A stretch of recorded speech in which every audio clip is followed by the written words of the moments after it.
Assalamualaikum warahmatullahi wabarakatuh. Salam budaya untuk kita semua. Berjumpa kembali di channel Sakti Kencana Manajemen. Kali ini saya ingin melanjutkan di vlog sebelumnya. Tak lanjutno gimana sih berdirinya Sakti Kencana itu, terus lika-likune koyok jalan lika-liku. Maksudnya perjalanan dari masa ke masa. Yang pertama,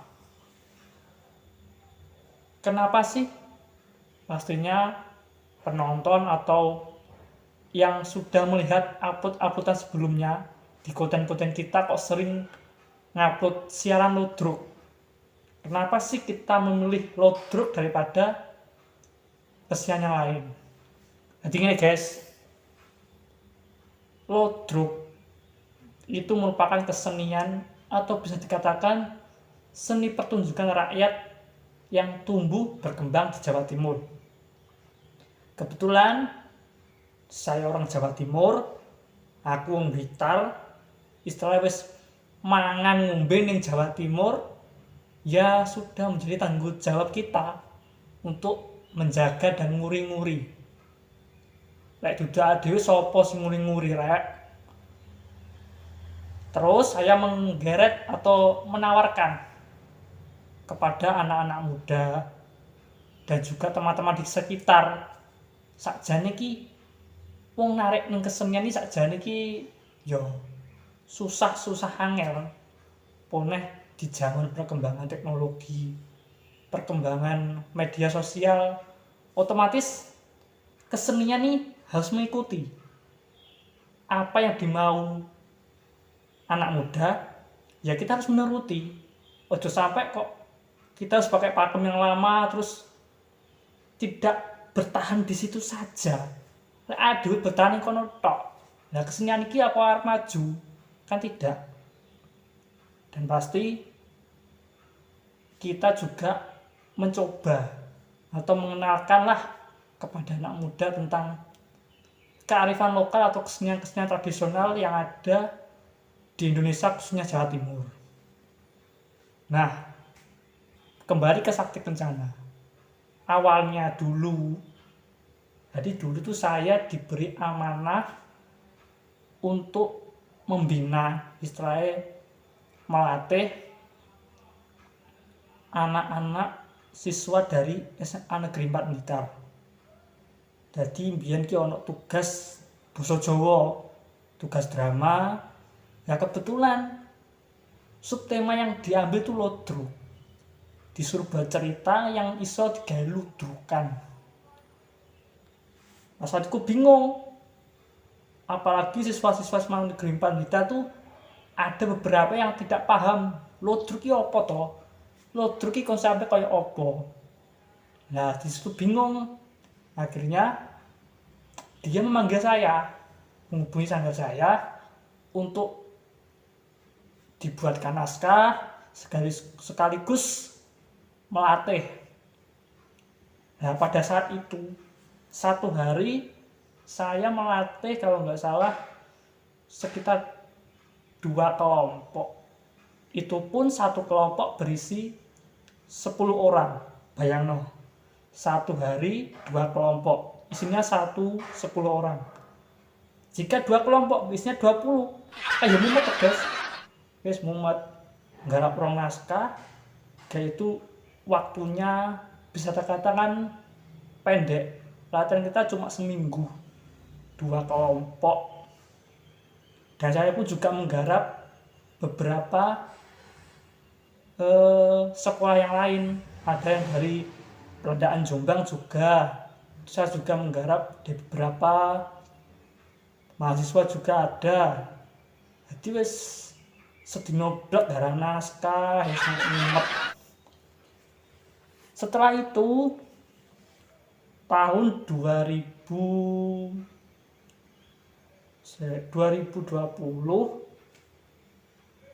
saya mencoba menggeret anak-anak yang dari SMA 4 Blitar untuk ikut sebagai anggota Sakti Kencana.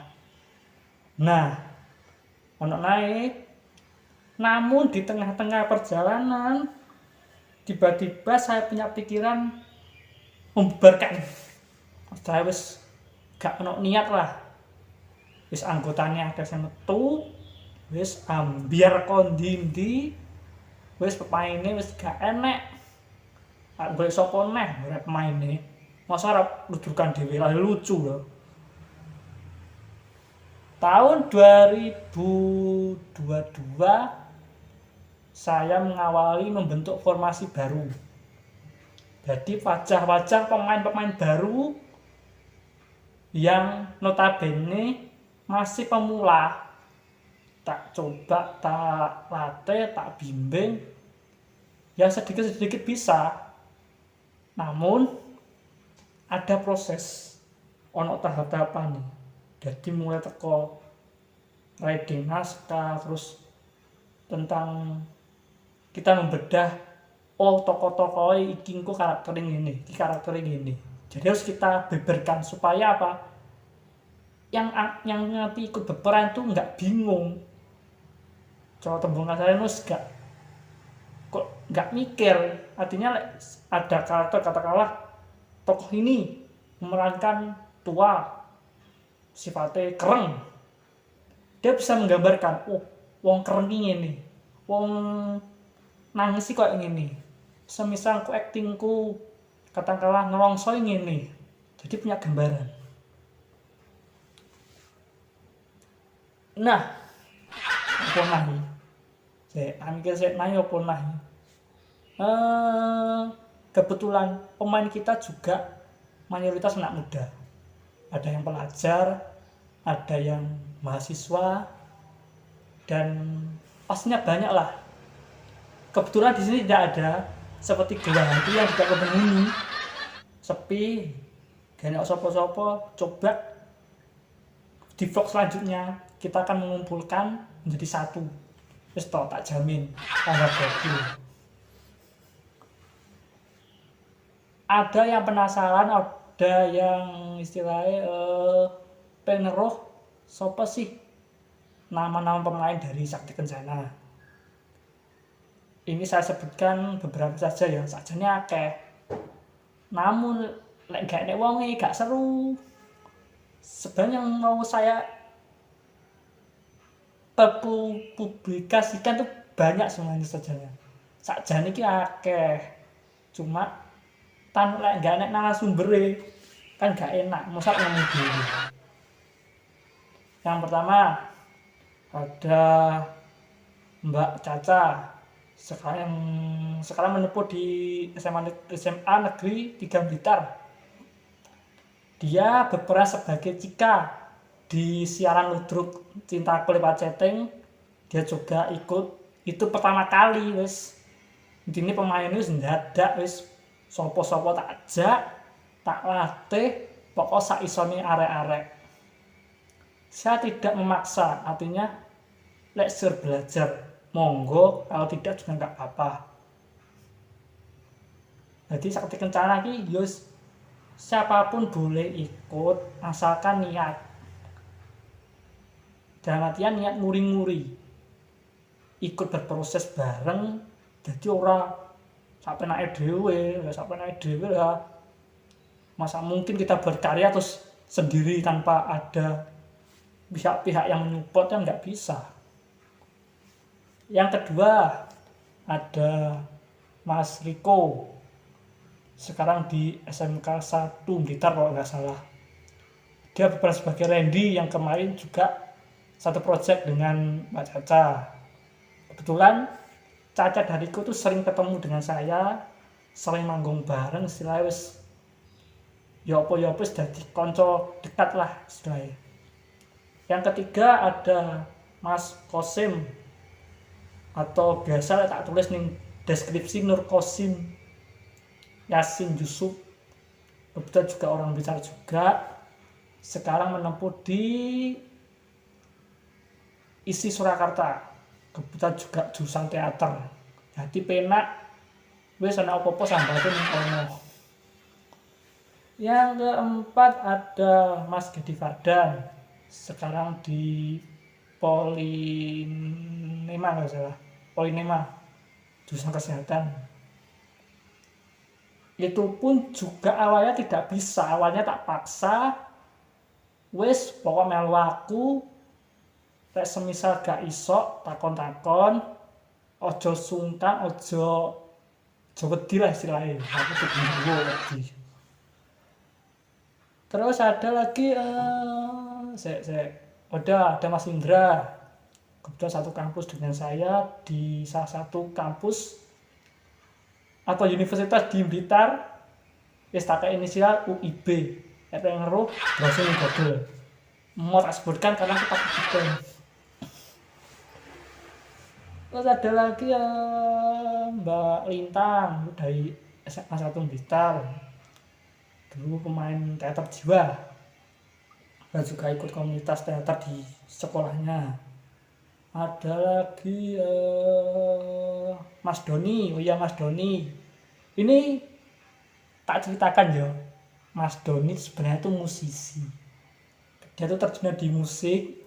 Terus kaget saya, tiba-tiba dia tuh menghubungi saya, Mas aku pengen melok ludruk.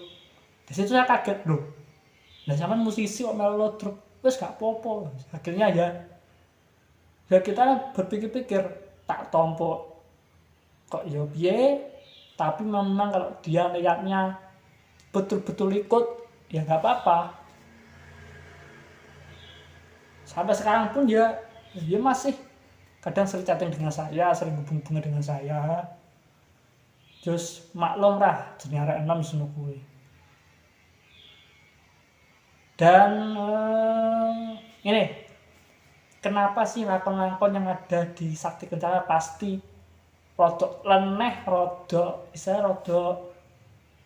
beda dengan ludruk-ludruk yang lain-lain lah. Jadi ini suatu contoh konten cerita cintaku lewat chatting. Cintaku lewat chatting itu sebenarnya memang kita ngambil setting sekolah karena settingnya kita anak muda, dan pastinya ini untuk konsumsi anak muda. Terus tak coba tak golek cerita sing ketokane gak abot lah kanggone teman-teman. Saya bikinkan itu ringkes, durasinya sekitar berapa ya, 16 menitan. Jadi pertama ngeremong langsung masuk cerita, jadi dia mempersingkat waktu, nggak suwi-suwi jajah saking ngeremong 10 menit opone kanggo nek renom saiki kayak ngantuk delok remong 10 menit. Remongnya saya singkat 6 sampai 7 menitan remong langsung. Untuk durasi yang sisanya kita fokuskan ke cerita. Nah, ngomong-ngomong soal naskah, terutama banyolan, di Sakti Kencana kita biasanya untuk banyolan-banyolannya tidak jauh-jauh, kita sesuaikan dengan kondisi saat ini. Dan saya menghindari, mohon maaf, banyolan yang mengandung unsur sara, istilahnya ngelok nih katakanlah, apalagi menyambung hubungannya dengan fisik, hubungannya dengan istilahnya bahasa-bahasa vulgar, saya hapus. Di Sakti Kencana tidak boleh menampilkan banyolan-banyolan yang sifatnya vulgar, karena misi kita Ludruk Sakti Kencana itu mendekatkan anak muda tanpa meninggalkan ciri khas dari ludruk itu. Terkadang tak kayak efek bedul, efek angin dan sebagainya, suasana pesawat embul, suasana pesawat ngomong, itu kan hanya sekedar istilahnya selingan ben arek enom gak jenuh ndelok siarane dhewe. Nah, kembali ke ludruk.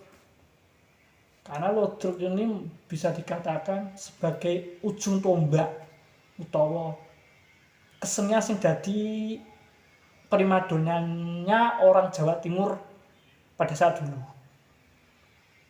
Jadi kita juga sekaligus mencoba meneruskan tongkat estafet dari beberapa senior-senior kita seperti Abah Katolo, ada Abah Kiron, ada Abah Agus Kupri dan sebagainya.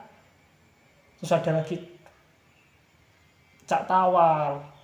Itu pun saya anggap sebagai guru-guru saya, tokoh panutan saya yang sampai saat ini menjadi referensi.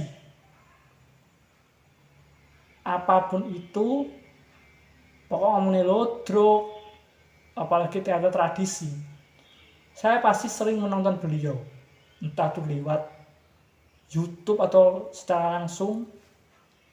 Ya juga saya titip salam buat Abah Kartolo, Abah Kiron.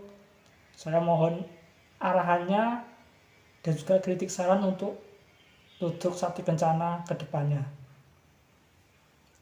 Terima kasih. Iki sakjane iki pengen ku dawa. Ya piye ya?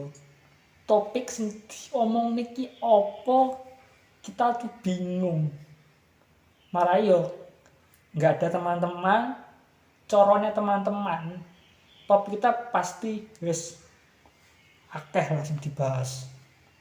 Matur nuwun, kami dari Sakti Kencana Manajemen ngajak Kaki Sontolon rek. Sakti Kencana Manajemen, sebelumnya saya mohon maaf sebesar-besarnya bila mana dan menyuguhkan ludruk, menyuguhkan kesenian-kesenian yang lain. Kalau ada kekeliruan atau kita tidak sesuai dengan apa yang diharapkan teman-teman atau penonton, kami mohon maaf yang sebesar-besarnya karena kita masih belajar. Kita di sini tujuannya untuk nguri-nguri supaya kesenian ini tidak punah meskipun sekarang zamannya sudah digital. Sekian dari saya, jangan lupa like, komen, dan subscribe karena gratis. Kepengen nonton ludruk, kepengen tahu kesenian-kesenian yang lain, Sakti Kencana solusinya.